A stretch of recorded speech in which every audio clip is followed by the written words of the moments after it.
बेटा नया घर बना रहा है। ये बात हरिराम को पता चली तो उसका दिल टूट गया।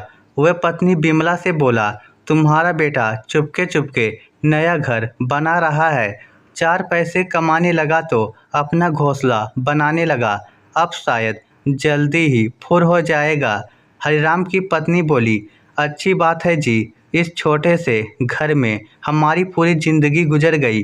अब रहने के लिए बड़ा घर मिलेगा। बहू और बेटा दोनों कमा रहे हैं, बड़ा बंगला बना रहे होंगे। ये तो खुशी का समाचार है जी। वह कहीं फुर नहीं होगा। आपका खून है, मुझे उस पर पूरा भरोसा है। हरिराम के चेहरे पर चिंता की लकीरें थी। वह पत्नी को टेंशन नहीं देना चाहता था। अगले दिन बिमला ने बहू से नए घर के बारे में पूछा तो वो बातों बातों में टाल गई। हरिराम ने भी बेटे से पूछा, तू खुद के लिए नया घर बना रहा है क्या? बेटा बोला, नहीं पापा, ऐसा कुछ नहीं है। दिन गुजरने लगे। 1 साल गुजर गया। हरिराम इस 1 साल में कई बार बेटे के बन रहे घर को चुपके से देख आता था। 2 मंजिला घर बना था, बहुत बड़ा था। घर के ठीक आगे बड़ा सा बगीचा बन रहा था। उसमें सुंदर फूलों के पौधे लगाए गए थे।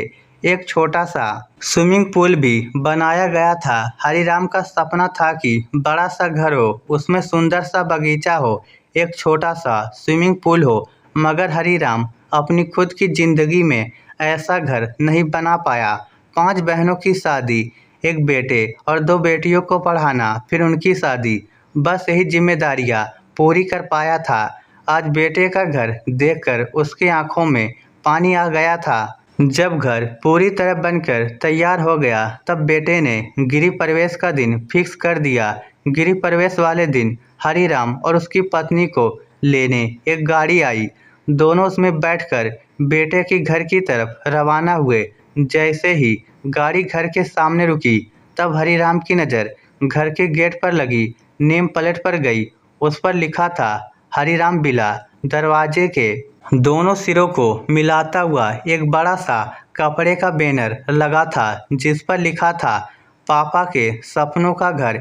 ये सब देखकर हरिराम की आंखों में आंसू आ गए थे। जैसे ही हरिराम गाड़ी से नीचे उतरा सभी उन्हें बधाइयाँ देने लगे। क्या बेटा पाया है कलयुग का श्रवण कुमार। बिमला की आंखों में आंसू थे। उसने कसकर अपने पति का हाथ पकड़ रखा था।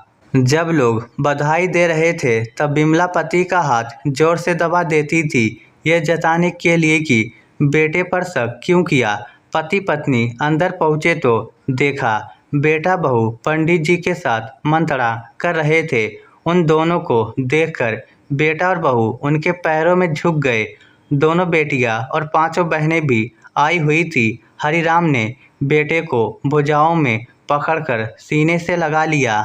बेटा भावुक होकर धीरे से कान में बोला, कैसा लगा पापा आपके सपनों का घर? हरिराम ने उसे भुजाओं में कसते हुए कहा, उतनी ही खुशी हुई जितनी तेरे जन्म पर हुई थी। इस स्टोरी को लेकर आपकी क्या राय है? नीचे कमेंट करके हमें ज़रूर बताइएगा। धन्यवाद।